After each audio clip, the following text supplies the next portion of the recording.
सारू 2 एक साल बाद कहानी में बड़ा लीप, नई शुरुआत और चौंका देने वाला ट्विस्ट।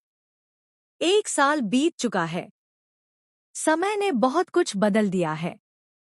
जो चेहरे कभी मुस्कुराते थे, आज उनकी आंखों में अनगिनत सवाल हैं। जिन रिश्तों पर कभी अटूट भरोसा था, अब वही रिश्ते बिखरने की कगार पर खड़े हैं। लेकिन सबसे बड़ा सवाल अभी भी वही है, क्या सरू की कहानी सचमुच खत्म हो गई थी, या यह तो सिर्फ एक नई शुरुआत का इंतजार था? एक साल पहले जो तूफान आया था, उसने पूरे परिवार की जिंदगी बदल दी थी। हर किसी ने अपने अपने तरीके से दर्द सहा। किसी ने अपने सपनों को छोड़ दिया, तो किसी ने अपने रिश्तों से दूरी बना ली। लेकिन वक्त कभी एक जैसा नहीं रहता। एक नया सवेरा हमेशा किसी बड़े बदलाव की आहट लेकर आता है। अब कहानी एक नए मोड़ पर पहुंच चुकी है। सरू पहले जैसी बिल्कुल नहीं रही।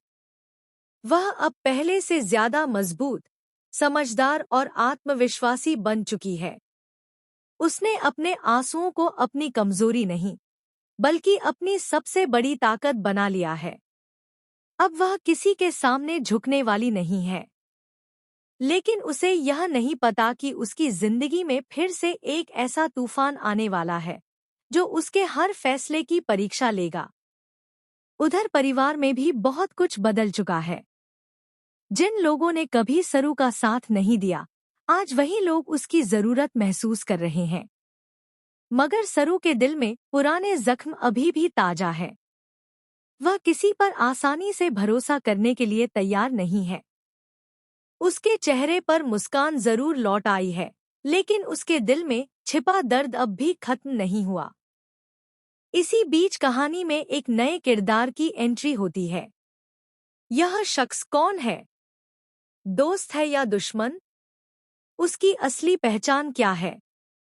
कोई नहीं जानता। लेकिन उसकी मौजूदगी पूरे परिवार की जिंदगी में हलचल मचा देती है।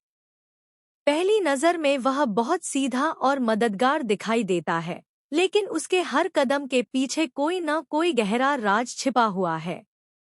धीरे धीरे सरू को महसूस होने लगता है कि कोई उसका पीछा कर रहा है। कोई ऐसा इंसान जो उसकी हर गतिविधि पर नजर रखे हुए है। पहले तो वह इसे अपना भ्रम समझती है, लेकिन फिर कुछ ऐसी घटनाएं होने लगती हैं जिन्हें नजरअंदाज करना नामुमकिन हो जाता है। एक रात सरू को एक रहस्यमयी चिट्ठी मिलती है। उस चिट्ठी में सिर्फ एक लाइन लिखी होती है, जिस सच को तुम एक साल पहले दफना चुकी हो, वही सच अब वापस लौटन।